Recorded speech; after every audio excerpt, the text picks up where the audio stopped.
Hai hai hai semuanya, salam sehat selalu. Apa kabarnya hari ini? Masih tetap semangat belajar ya? Hari ini kita akan belajar materi kelas 3, tema 6, subtema 4 tentang penghematan energi pembelajaran 1 dan 2.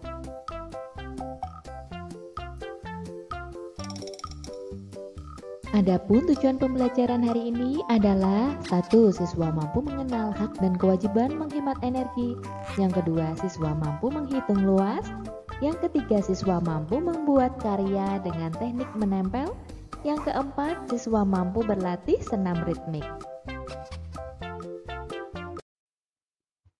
Sebelum kita memulai pelajaran, kita terlebih dahulu berdoa menurut agama dan kepercayaan masing-masing.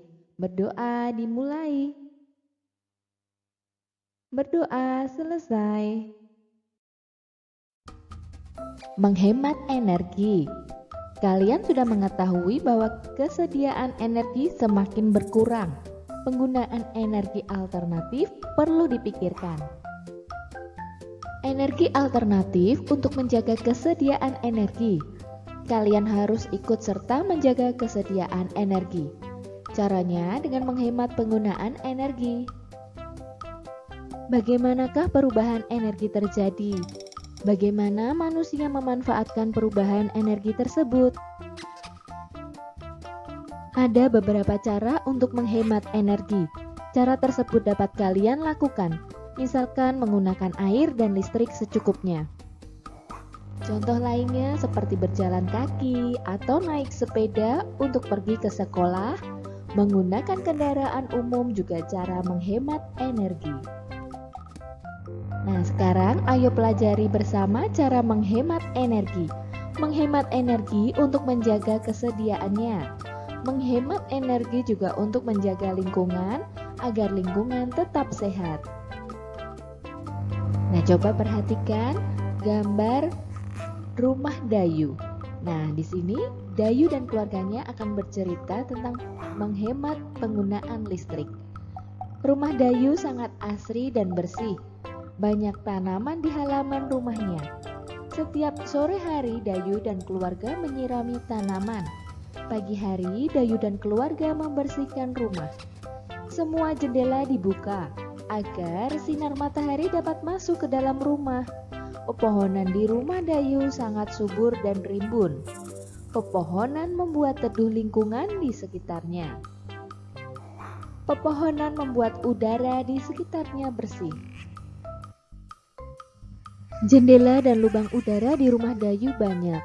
Jendela dan lubang udara berguna untuk keluar masuknya udara. Selain itu, rumah Dayu menjadi terang pada pagi dan siang hari. Sinar matahari dapat masuk ke dalam rumah melalui jendela dan lubang udara. Udara di dalam rumah selalu terjaga kebersihannya. Akhirnya lingkungan menjadi sejuk. Udara yang terjaga kebersihannya membuat lingkungan sehat. Rumah Dayu tidak memerlukan pendingin ruangan. Dengan demikian, Dayu dan keluarga ikut menjaga ketersediaan energi. Dayu dan keluarga menghemat penggunaan energi listrik. Selain itu, biaya listrik menjadi murah. Nah, setelah kalian mendengar cerita Dayu dan keluarga dalam menghemat penggunaan listrik, sekarang coba jawab pertanyaan berikut. Sebutkan hal-hal yang dilakukan Dayu dan keluarga untuk menghemat energi.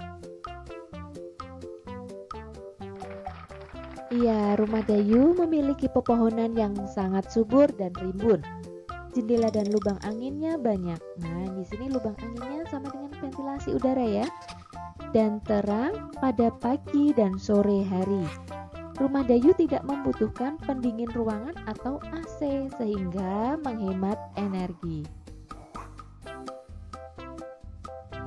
Nah, sekarang nomor 2. Sebutkan manfaat yang diperoleh dengan menghemat energi. Iya, dengan menghemat penggunaan energi listrik kita akan mendapatkan banyak manfaat. Misalnya, biaya tagihan listrik bulanan menjadi ringan, menghemat penggunaan bahan bakar fosil, menjaga lingkungan agar tetap bersahabat. Kemudian ikut berpartisipasi dalam mencintai bumi. Nah, soal berikutnya, mengapa menanam pohon termasuk kegiatan menghemat energi? Ya, karena dengan menanam pohon, maka suhu di sekitar kita menjadi lebih sejuk, sehingga tidak perlu lagi menggunakan AC atau pendingin ruangan, kipas angin, air cooler, atau semacamnya. Nah, sore hari angin bertiup lebih kencang. Dayu senang sekali bermain kincir angin buatannya. Dayu bermain di depan jendela kamarnya. Angin kencang membuat kincir angin berputar lebih kencang. Mainan kincir angin tidak memerlukan listrik.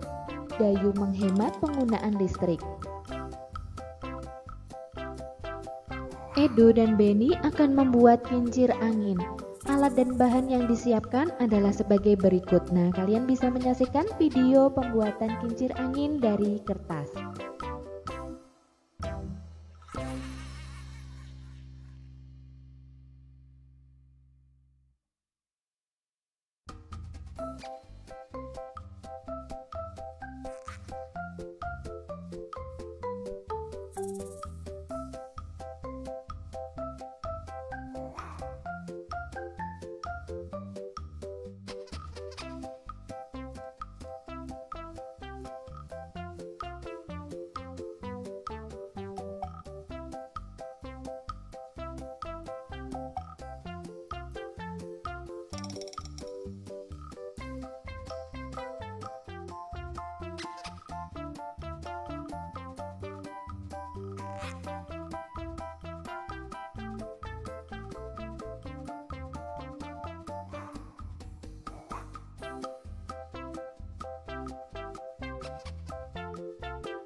Kincir angin buatan Beni dan Edo telah selesai. Kincir angin milik Beni lebih besar dari milik Edo. Kertas yang digunakan Beni lebih besar. Kertas yang digunakan Edo lebih kecil. Keduanya menggunakan kertas yang berbeda ukurannya. Nah, sekarang coba perhatikan ukuran kertas milik Beni dan Edo. Nah, di sisi kiri di sini ada kertas berwarna biru yaitu miliknya Beni. Nah, yang di sisi kanan itu berwarna pink yaitu kertasnya Edo. Nah, di sini jelas terlihat ukuran dari kertas Beni dan Edo berbeda. Kertas Beni lebih besar dari kertas Edo. Jadi keliling kertas Beni berbeda dari kertas Edo. Akibatnya luas kertas Beni berbeda dari kertas Edo. Kalian sudah belajar cara menentukan keliling. Dapatkah kamu menentukan luas kertas Beni dan Edo? Nah, sekarang perhatikan kembali cara menentukan keliling dan luas dengan menggunakan alat ukur tidak baku. Nah, apa sih alat ukur tidak baku itu? Nah, alat ukur tidak baku adalah alat alternatif yang bisa digunakan untuk mengukur sebuah nilai dari suatu objek. Tapi nilai yang didapatkan tidak bersifat tetap. Nah, contoh alat ukur yang tidak baku, kita bisa menggunakan panjang tali. Kemudian kita bisa menggunakan tangan kita. Nah, yaitu ukuran depa atau ukuran jengkal. Nah, bisa juga kita menggunakan batang korek api. Nah, di sini ada sebuah bangun datar. Kita hitung menggunakan alat ukurnya batang korek api. Nah, suatu bangun itu ada panjang dan lebar. Nah, yang disebut panjang itu yang di bagian sisi kanan dan kiri.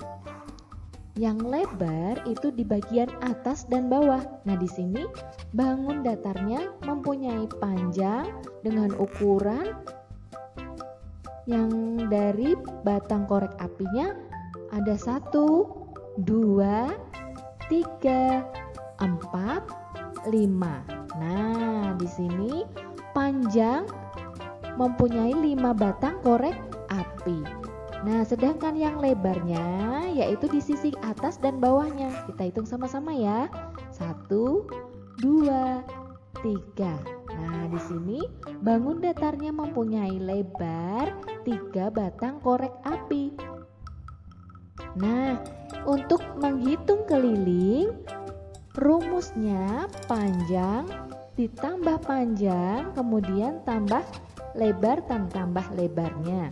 Nah, di sini kita sudah mendapatkan panjangnya ada 5 batang, kemudian panjang yang di bagian kirinya juga 5, kemudian lebarnya yang atas itu 3 batang korek api, lebar yang di bagian bawah juga 3. Nah, kita tinggal menghitungnya ya. 5 ditambah 5, 10. Kemudian lebar ditambah lebar, 3 tambah 3 hasilnya 6. Nah, 10 tambah 6 sama dengan 16 batang korek api. Jadi kelilingnya ada 16 batang korek api. Nah, di sini ada cara yang lain. Nah, cara yang kedua. Nah, di sini rumus keliling bisa juga kita menggunakan 2 kali panjang tambah lebar. Nah, di sini karena panjangnya ada 2 sisi dan lebarnya juga 2 sisi, maka rumus keliling cara kedua yaitu 2 kali panjang tambah lebar. Nah, kita masukkan ya, tinggal kita masukkan sesuai rumusnya. 2 kali panjangnya ada 5 batang korek api. Nah, lebarnya ditambah 3. Nah, kita hitung sama-sama ya. Nah, di sini ada rumus perkalian dan penjumlahan. Nah, di dalam rumus itu penjumlahan kita jumlahkan dulu. Baru setelah kita mendapatkan hasilnya baru kita kalikan. Nah, di sini kita beri kurung di bagian penjumlahannya. Nah, kita hitung ya. 2 kali 5 tambah 3 yaitu 8. Berarti 2 kali 8 sama dengan 16. Jadi keliling ada 16 batang korek api. Nah, di sini cara yang pertama dan cara kedua hasilnya sama. Kalian bisa menggunakan cara yang pertama boleh, cara yang kedua juga boleh. Setelah mengetahui kelilingnya, kita dapat menghitung luas dengan menggunakan persegi satuan. Nah, di sini untuk satuan tidak bakunya yaitu persegi satuan. Nah, coba perhatikan gambar. Untuk menghitung luas, kita bisa menggunakan cara luas sama dengan panjang kali lebar. Nah, caranya panjang dikali lebar. Nah, kita coba hitung panjangnya ada berapa ya? Nah, yang disebut panjang yang ini ya, sisi kanan dan sisi kiri. Nah, di sini panjangnya ada 1, 2, 3, 4, 5. Nah, ada 5 kotak. Nah, kemudian untuk yang lebarnya di sini ada 4 kotak. Nah, kita tinggal masukkan ya. Panjang itu 5 dikali lebar 4 kotaknya. Nah, tinggal kita hitung 5 kali 4 sama dengan 20 persegi satuan. Nah, di sini jangan lupa satuannya ditulis persegi satuan ya, satuan tidak baku.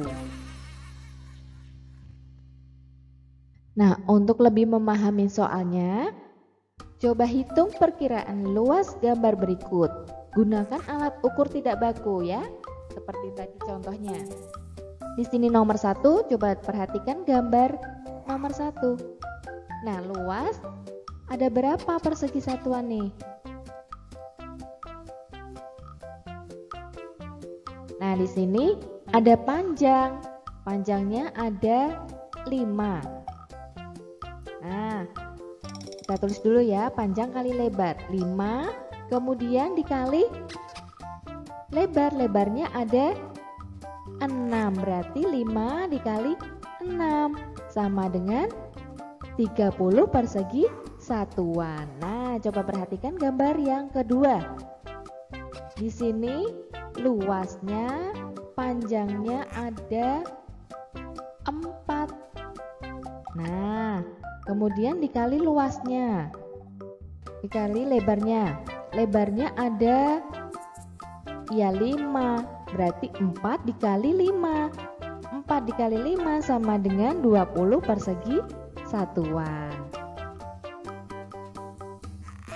Untuk gambar nomor 3 dan 4, coba kalian hitung sendiri untuk luas dalam satuan persegi satuan. Nah, tahu nggak sih kalian bahwa hemat adalah sikap yang sesuai dengan pengamalan sila kelima Pancasila. Contoh butir pengamalannya adalah tidak menggunakan hak milik untuk hal-hal yang bersifat pemborosan.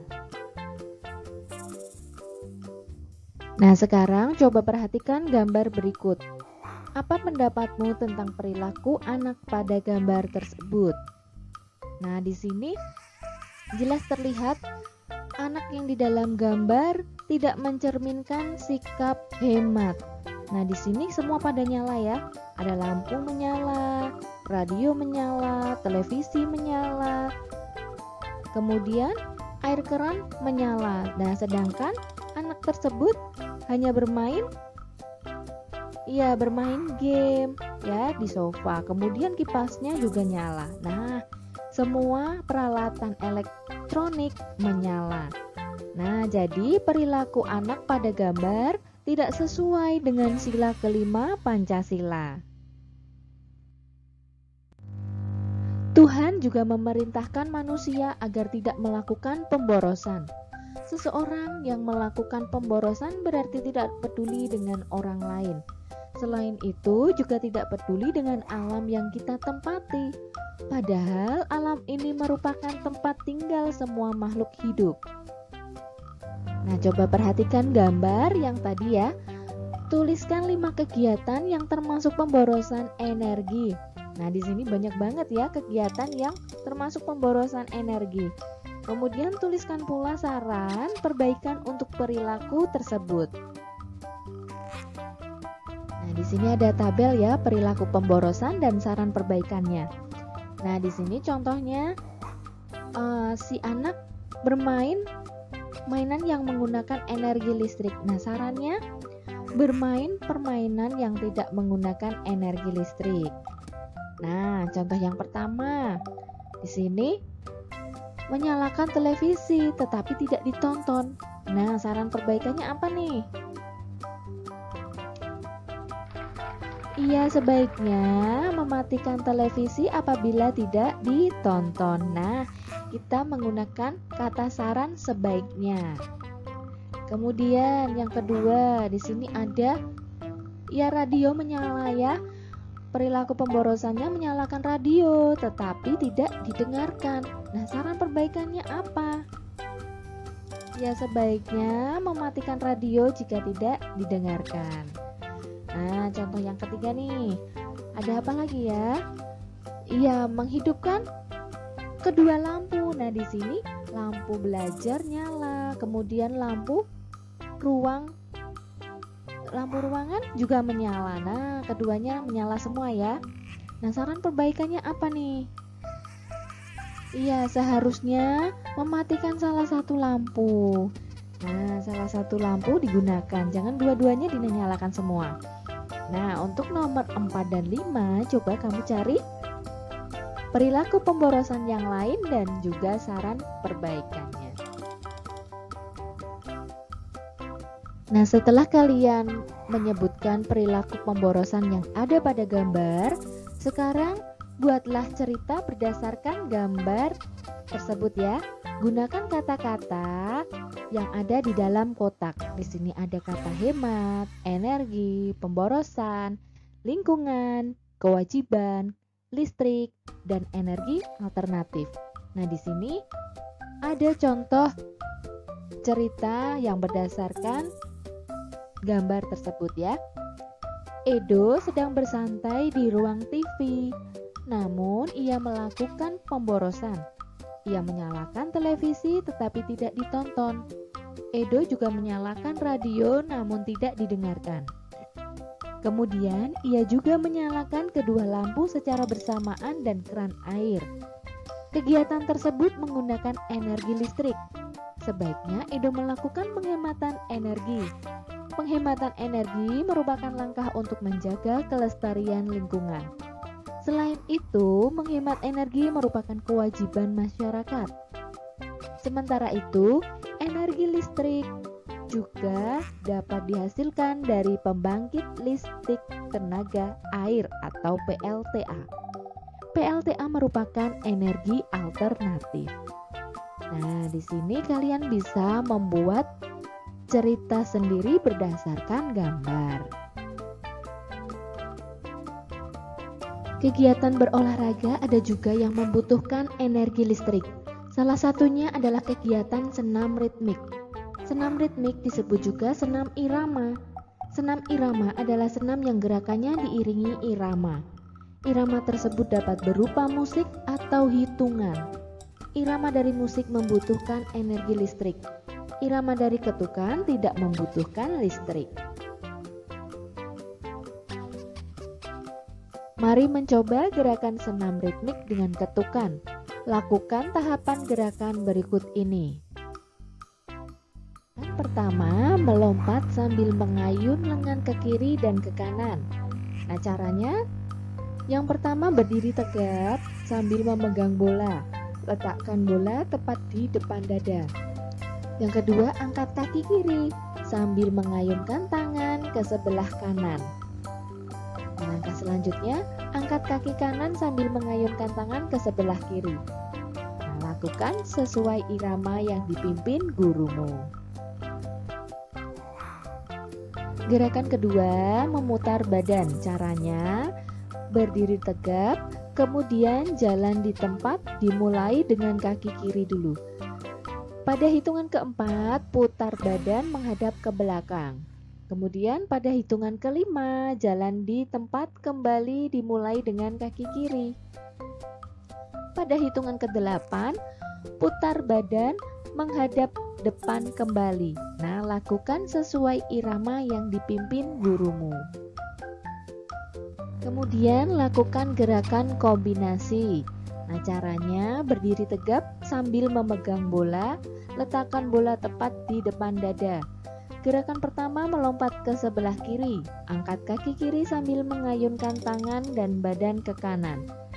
Kemudian gerakan kedua, melompat ke sebelah kanan, angkat kaki kanan sambil mengayunkan tangan dan badan ke kiri.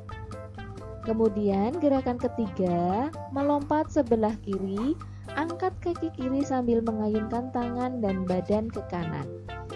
Gerakan keempat, putar badan menghadap ke belakang. Nah, lakukan gerakan secara berulang.